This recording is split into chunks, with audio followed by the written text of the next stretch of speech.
Broadcasting from the business capital of the world, this is the Podcast Business News Network. Hey, welcome back. You probably have heard this term. It's in the cards. It's, your future's in the cards. That's not referring to traditional poker playing type cards. We're talking about tarot cards. And if you've never experienced it, hold on, because we're going to learn a lot today. It's also been said that when you pull certain cards, spirit directs the cards that are pulled, and that gives you insight on whatever you're questioning, whatever your future may be. We're going to learn more about that. He reads the cards, and he's also a performer. He's like multifaceted, super cool guy. Xander Martinez is back with us. How's it going? Hey, how you doing, Steve? I'm going great. I can't wait to get into this.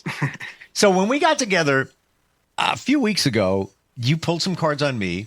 Yes, sir. And I didn't say anything to you, but it was in line with what I was thinking, what was going on at the moment. So I'm fascinated by it. And side note, I even bought myself cards, very simple ones, because I don't go deep in terms of like. Oh yeah, that's great. Great to know. Yeah, just I want to learn more about it.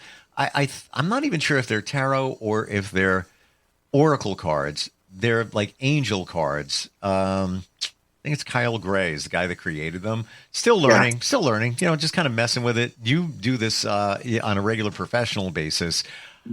Let's boil it down to the basics if we can. What's going on when you pull cards?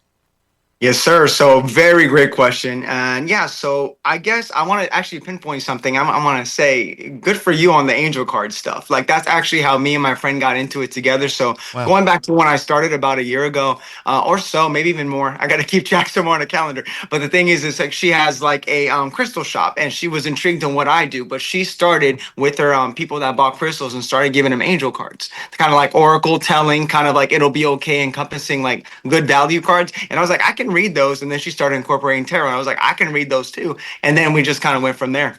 And she expanded my horizon about what I could be and what I could do. So thanks to her.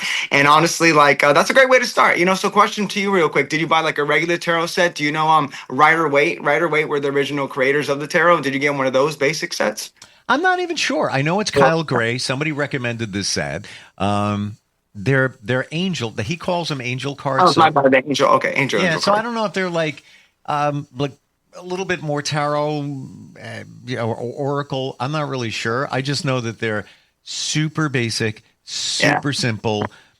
You can interpret them very easily instead of like going to the book and thumbing through and see. If you want to go deeper, there's a little, there's a paragraph or two if you go through the book. Exactly. But it's just kind of for fun. And there's been a few times where, I've gotten some insight. I wonder what's going on. Like when you pull a card, is it the universe? Is it spirit directing you to pull that card, or the universe already knows that you're going to pull it, and that's the one that has the message for you?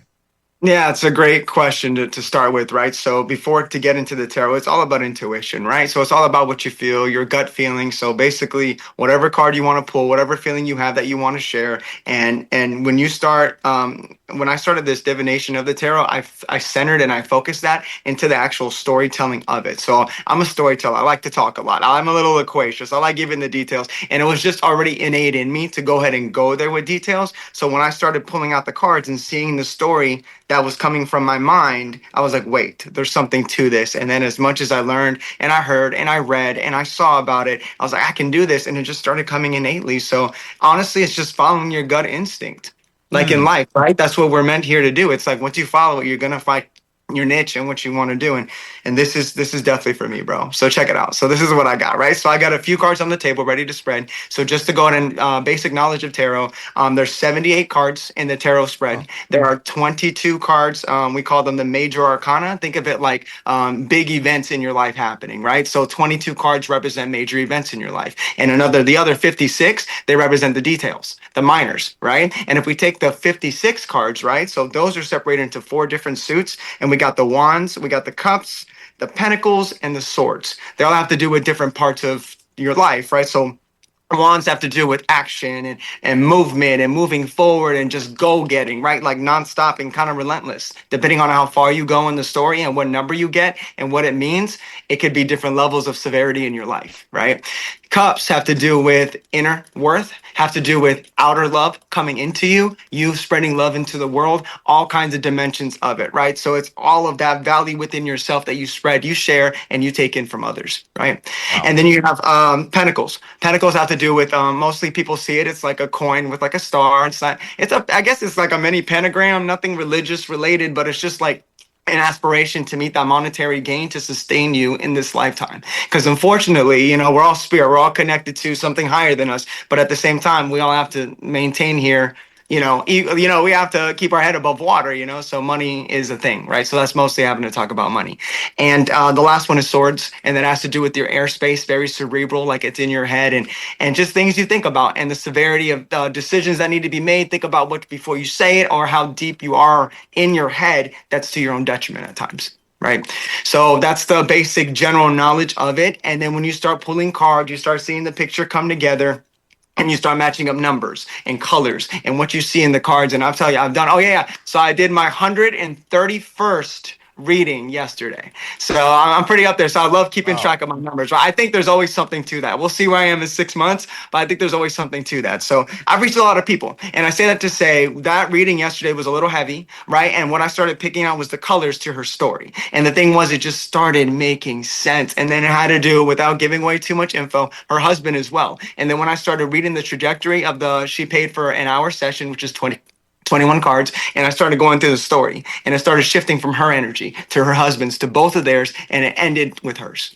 So it's like, I can't explain it. It just happens. It's kind of like the magicians working what they do, but without that secret trick and them actually doing the trick, so it's kind of like that, and it's all intuition based, right? So what I want to share is how I read and exactly what I see into the cards, and maybe share with you guys some cards as well, just to get like a clearer picture of how I see things and maybe why. I'm going to give you upright and reverse. So I say that to say we're going to start with the swords. All right, so we got 8 of swords. Now I want to share this picture, right? So 8 of swords, this has to do with, if you look at it, it's self-limiting beliefs in yourself, right? This is all about headspace. So the way I read it is basically she's bound, right? But she has tons of swords around her. She can poke out her hand. She doesn't want to. This is her wanting to be oblivious. This is her wanting not to take that step forward and not wanting to change, right? And that's almost as simple as we can say it. But again, once you start reading it with other cards, it starts to make sense. So it's not that simple. It's a little more abstract, but this is a general idea of, right? And reverse would obviously mean the opposite. So reverse here, she's not bound. She's ready to go. She's not keeping silent anymore, right? So that's how you start reading it. And like once you start understanding every individual card, put it together, it just flows, man. So like the next one, right, would be, we're going to go to wands. So I'm getting notifications. All right. So wands, right here. So if you look at this, it's very celebratory. We got the 6 of wands. She's marching forward in her own parade. But you could also see it as she's choosing not to see people who are trying to bring her down in the background, right? The whole emphasis behind this is that she's going to move forward no matter what. And she's going to be careless about it. She knows what she deserves. She's moving forward. In reverse would mean the total opposite. She's reversing her thoughts. She's not going with her gut. She is being attacked and letting it affect her. You know what I mean? Mm-hmm. So it's all of that I mean, maybe it's easy for people to see. I don't know, but I just see it very innately, and it just makes sense to me. And if we keep going, just to keep sharing some stuff, right? So we're going to go to the suit of pentacles. 6 of pentacles. If you look at this, he's actually giving, right? He's very, very giving. But there's also, I believe, a scale. Yeah, there's a scale in there. Scale represents Libra. Libra is all about balance and justice, right? So if you interpret it that way, it's reciprocity, right? Because not only is he giving, but he's receiving and should be, right? And it's plentiful. You got all these pentacles, all these coins in the background. So whatever he may be sharing or giving, it's coming back to him, right? If that comes up in a reading, I'll probably advise someone to stop giving so much. Look into themselves. Stop taking so much. Stop giving so much. Be centered, and then continue on in your life. There's a pause that needs to be taken here, right? So that would be intertwined with the story of it all, whatever comes before or after it. Lastly, if we touch like on the cup suit, right? So that's about the inner love. We got this. We got the 4 of cups. I just wanted to bring out here. Okay, so if you look, they have 3 cups already. and ideally they're filled, depending on how you look at it, right? Cup half full, cup half empty, right? So I like to think about it. They think they have enough that they don't need something else that's offered to them, right? So this can be a very kind of stubborn, cold energy, kind of like I have what I need. I don't need anything else. But if we're talking about cups, we're talking about love, right? So this could be someone who doesn't want to be in love. This is someone who's scared of love. They think they got what they need, and they don't need anything further, right? On the other hand, in reverse, this means give me that. Give me it. I have this, but I want more. It's kind of like an eager, kind of a negative feel, right? So this is what I feel when I get this in reverse. And again, if you were to put all these into a story, it'd be a hell of a story. Right. So it would be a hell of a story. And when you actually feel the person, you talk to them a bit and you get the flow of their energy, it just comes to you. And I'm like, da da da da da. So I would literally put these cards together and I would say, does this resonate? Right? And they'd be like, yes. And sometimes they'll say kinda, and then we pull the details and then it becomes clearer, right? But mostly they will say yes. And then they go from there, and it could be anything from love to health to money. And that's what I do. And it's crazy that sometimes it does flow like from person to person, it does flow from topic to topic. And it's crazy because they're leading me without knowing it. You know what I mean? Like they're leading me with their subconscious and I'm just tapped into it. The more calm I am, the more receptive I am, right? And I always say, the more receptive you are to it, the more you will always get out of it, So if we keep going, so those are the main arcana suits, right? So we're going to talk about the major arcana, the 22. So these are like life-changing events, right? So these are a little more serious and a little more profound. So I pulled out first, let's look at the Wheel of Fortune, right? So we got the Wheel of Fortune. So this one right here, every one of the major arcanas, I believe for the most part, they're ruled by a planet, and every planet, right, they actually have to do with a certain topic. For example, this is ruled by Jupiter. Jupiter is all about expansion, all about growth, all about idealism, right? So this right here, literally metaphorically and regularly speaking, the Wheel of Fortune is turning in your favor, right? So things are moving forward, things are progressing, things are going, things are looking positive. It's a very, very positive, lucky card. But in reverse, luck's against you. You're moving backwards. Think before you go forward. Don't move forward, right? So it all depends on what you feel from the story of what you advise, because I never want to do definites, you know what I mean? And be like, oh, you have to do this. Like, no, it's in the cards now that you shouldn't. What do you feel? And then we talk. So then it comes like a psychology session, you know what I mean? Like, and it's okay. Like, I'm all for therapy. It's so great. But like just yesterday, like finishing the reading and shit. Oh, I'm sorry. Finishing the reading. What happened is that she actually started crying. She started welling up a bit. I'm like, it's okay. It's a safe space. I got my candles lit, this, and that. And that's another thing. So really, really quick pause to this. I work with candles and I work with incense and I work with stones, right? So candles, they all have different colors. Like think of it like the rainbow, Roy G. Biv. But for me, they represent the chakras, right? So before a reading happens, I kind of just tap and I kind of say their name and mix the cards. I pick cards and I pick candles randomly. And ideally, I'm like, okay, if it's the red one, it has to do with the root chakra. They need to be more grounded. But this is even before I even talked with them. And lo and behold, every time I pick random candles and random incense, there's something to it and something in there that they need to focus on. They need to bring out to the surface to go in and heal. So it's crazy. Just yesterday, I never used my lavender incense. It flew out at me when I was picking in my bag for an incense, and it means healing. It means to do that inner work, and that's everything she needed to do. And it's so crazy. And the candles all turned out to be purple, matching the lavender, having to do with the crown chakra. And then you need to be more open so you be more okay and grounded. It just all made sense. You know what I mean? When you're pulling cards, Yeah. what's actually going on in terms of the universe? Like how you don't know, you're randomly pulling cards, right? Yeah. How do those cards show up? Is it what should show up based on energy, universe? So when you think too hard on something, you're like, should I go with that one? Should I go with this choice? So you just kind of really sit on it, right? So with the actual tarot, I don't. As soon as I feel it, I say it. I feel it, I say it. And I even say, excuse me sometimes, because, I'll curse, I'll get excited, I'll get a little serious, and they're like, no, go ahead, keep it coming. Because once they get open to that receptiveness, they want more, So honestly, it's just going with your gut and what you feel. Be like, no, this shouldn't happen. Oh, you should do this. Oh, how about this? Did this happen? And everything has been accurate. Everything has been accurate. And that goes to show that you should always go with your gut. And again, that's in life. You know what I mean? That's in life. And this teaches you very profoundly that you got it. What you're meant to do or be, or if you think that you need to do it, that's what you need to be doing. You know what I mean? So It's beautiful how honestly my clients don't know, but I feel like I get so much more out of, I get just as much out of them as they get out of me. Wow. Yeah. Same here. I'm doing a podcast with you. I'm learning. Yeah. So, And I see you being receptive. Yeah. You're in it. Yeah. Yeah. So check it out. So if we keep going with the major arcana of it all, right? So I got another couple cards to show, and I want to make sure I pull out this one because a lot of people get scared when I pull out this one. I have a Okay. feeling I know which one it's going to be, but yeah. Death. Yeah. So it's gonna be death. All right, guys. So just to let you know, anyone who is listening intently, like the host here, thank you. What's going on with this card is it's all about rebirth, right? It's all about that transitory period that's hard to deal with.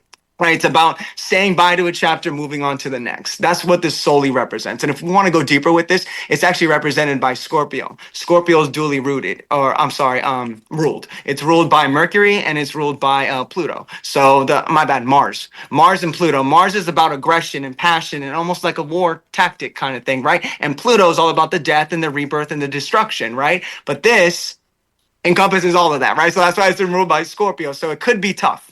It could be hard. But when you get the death card, ultimately, if something hasn't ended, it needs to come to an end because there is something moving forward to transition you to the next, right? So that's exactly how I take it. And if we have the death card in reverse here, don't move. You're okay. Stop trying to make it change. You know exactly how to do it. Don't change it. You know what I mean? So this right here is halt your horses, basically. This right here is move forward. So, but it's going to be tough, right? It's going to be tough. Yeah. And then the last major arcana that I want to show you guys is the Fool, right? So the Fool right here, this actually starts the whole story of the tarot. So if you actually study it, right, all 78 cards, it's a whole story built up, right? The Fool, it's his journey, right? We're the fools. We start our journey. We make our mistakes. We learn our lessons. We move on. Maybe we don't. We progress. We go to something great. We awaken. It's done, right? Something like to that effect, right? To dumb it down. So the Fool, basically, it's all about a new journey, all about a new way of thinking, a new way of being, taking that leap forward, even though you don't know what's coming. You know what I mean? You're going to want to move forward no matter what. So this is a great, I think it's ruled by the sun, and the sun's the happiest card, actually, if you look at the tarot in the tarot. So it means you're doing things right. So it may be scary, but leap off that ledge, basically. Full reverse, opposite. Again, like the death, halt your horses, right? Like, no, look before you leap. Don't look, you got it. Look, you might want to rethink, right? So that's exactly how I take those cards. And yeah, man. So I also wanted to point out one more thing. So we got the major arcana and the minor arcana, right? So the major things happening in your life with the minor details that all add up to where you're going and where it's flowing with your energy currently, right? Energy's fluid. You get to go ahead and do whatever you want with it.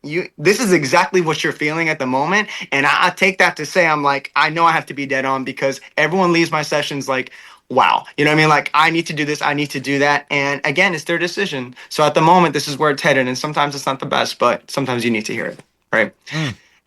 And I wanted to point out 3 cards. So 78 cards, right? Every card has some kind of hand or person or head or arm or some kind of bodily something in it. There's 3 cards that don't have any human pieces in it at all. And I think like probably the most important because every time I pull them, the more I study it, I'm like, this is major. You need to really do this. You need to really listen to this, right? So the first one is 8 of Wands. So 8 of Wands to me, do it. Move forward. Stop waiting. Wands, fire, action, right? Aries, Leo, Sagittarius energy. Doesn't need to be, but it's associated with, right? You're going to want to move forward. You're going to want to jump. You're going to want to leap. Stop stunting yourself. Stop not growing, right? This is a definite yes. Move forward. You know what I mean? And next we have the 3 of Swords. Ooh, that one hurts. Devastating. Yeah, you look at it, it hurts. That's exactly what it's meant to do, right? So this is devastation. This is like people going against you. This is betrayal. This is effing yourself. Like this is to the ultimate. This is such a depressive energy. This is heavy. So when this comes out, you're not telling me everything. When this comes out, you're telling me, oh, I think about it. No, you're crying about it. This is like, oh, yeah, no, I can move on. No, you're not moving on. Why are you not moving on? This is heavy. So this is heavy negative energy, I feel. This is heavy positive energy. I mean, you could look at it backwards, right? Negative to move so fast, positive to stay stuck or whatever this might be. But the thing is like, for the most part, these are very heavy energies. And the last one is this. Those are 2 minor arcanas. Now, the one major arcana is this one that has no people in it. And it's very telling because there's a lot you can get from it. It's the moon. So the moon, I believe this is actually ruled by Cancer, I want to say. And it's just a very deep card of secrets, of things that are not brought to light, things that are in the shadows, things that are lurking, that are not in the light. You know what I mean? So this is very deceptive energy, right? And then if you go backwards, upside down, you're saying too much, right? You're not keeping things to yourself. Why are you trying so hard when you should be going the other way, right? And if you see the animalistic quality of it all, I believe it's a coyote and a dog. So it's basically they're just yelling at each other for no reason, but they just have a little thing that divides them, but they keep yelling at each other. And it's like, why can't we just talk? You know, like it's over emotional, it's over emotional. And like the predatory feel, because there's no people, that's how people get when they get really emotional. They just get out of themselves and they act like animals. You know what I mean? So it's very animalistic. It's very calming at the same time. But all in all, something needs to be said to move forward and something brought to the light. There's a lot of secrets going on. So all of those are very heavy to me when I pull them in readings. Everyone to each their own, but those cards to me have a different meaning to me. Yeah. You can even see on that one card, with the dog coyote, there's a separation in the ground underneath them. Mm-hmm. Wow. Yeah, you see so much. You keep looking. I tell you, like, I keep learning with my clients because there's things I didn't see or ways I wouldn't interpret them before, and it's crazy. It's really crazy. Well, it's all in the interpretation, and that's what you do. And yeah, I love the fact that you feel there's a story. There's a story that comes out of the cards, and it just keeps getting deeper and deeper as you pull more cards and learn a little bit about somebody, maybe what their goals are. Want to learn a little bit about you and the other aspect of you. So we've talked before that you are a dancer, performer.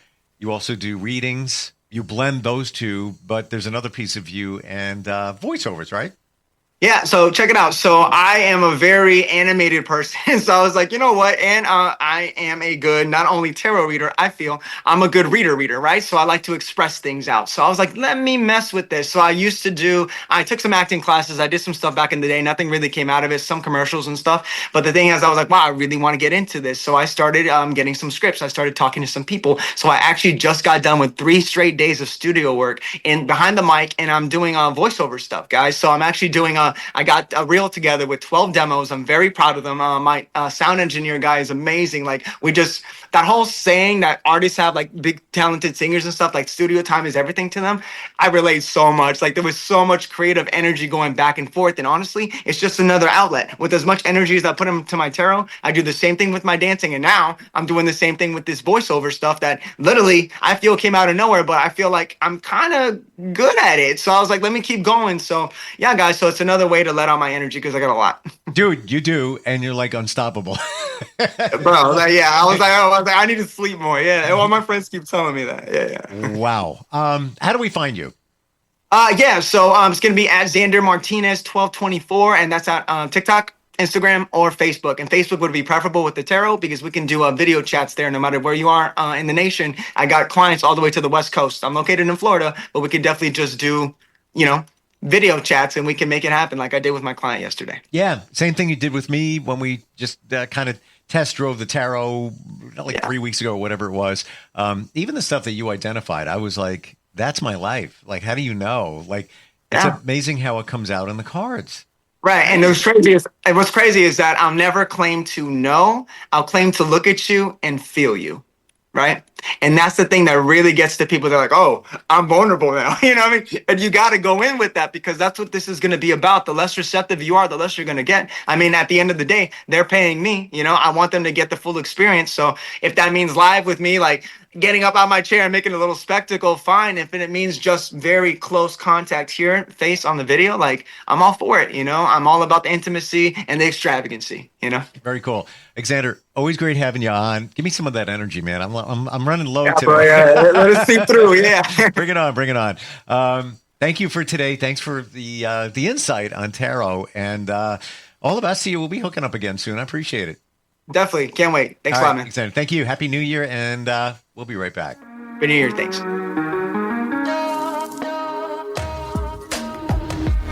Broadcasting from the business capital of the world, this is the Podcast Business News Network. Let's go inside the mind of a 10-year-old. I should have worn those earrings today. I like those earrings. Gabby has those awesome earrings. I need to ask her where she got those, but that's just what she would want me to do.